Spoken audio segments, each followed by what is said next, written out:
Today I want to talk about what gets on my nerves about ministers. Um,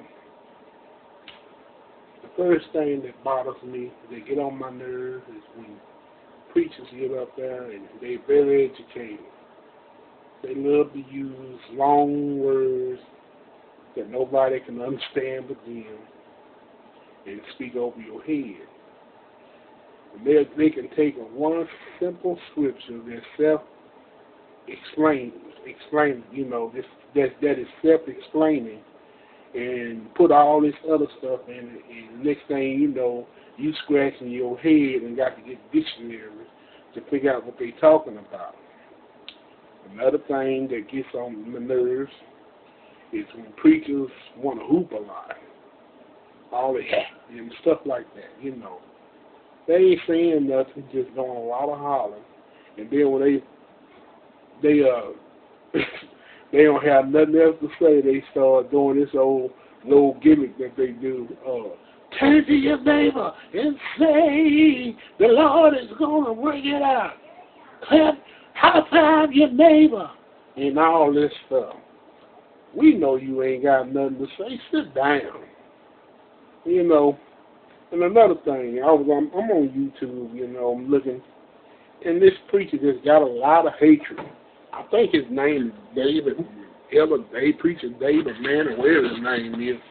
He just hate on everybody. He hate on Barack Obama, calling mama trash, and he called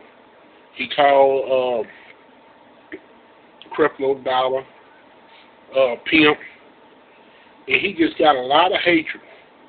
And sometimes I just want to tell him, man, if these people are false prophets, they won't be around for long. And I want to tell him, you ain't got to hate on nobody else. Don't be jealous of these other people ministry. If they driving, if they pimp the church, God is going to get them. You ain't got to worry about them. God is going, you've seen all these preachers that was real big before, but they ain't big no more. We had one up here in Dallas named Tilton. He was one of them. He went down real hard.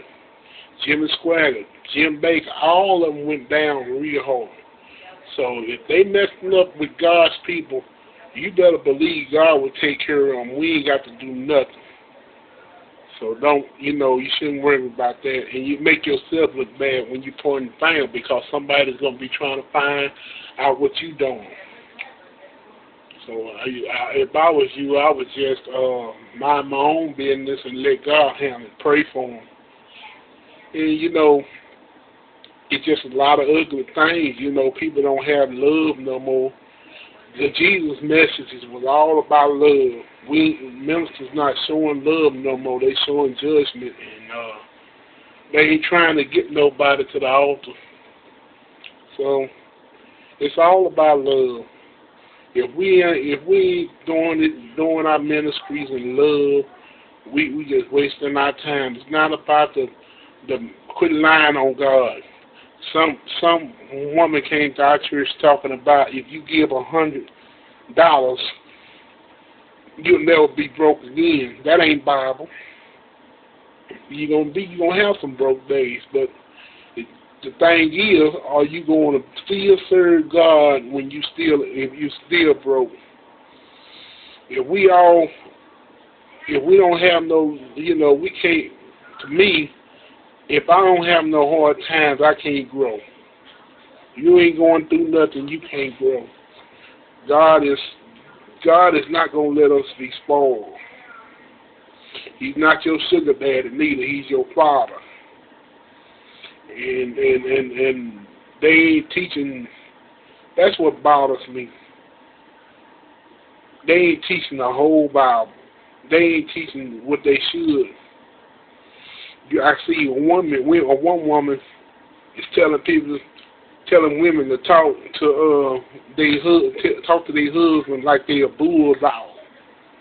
Woman, you better hope them women saved, them husbands are saved, because I believe a lot of them women went home from your conferences getting whooped. So you got to be careful. So, you know, that's just on my mind. It's just a little stuff that bothers me about preachers in general, and that's ugly, and that's not a God. All right.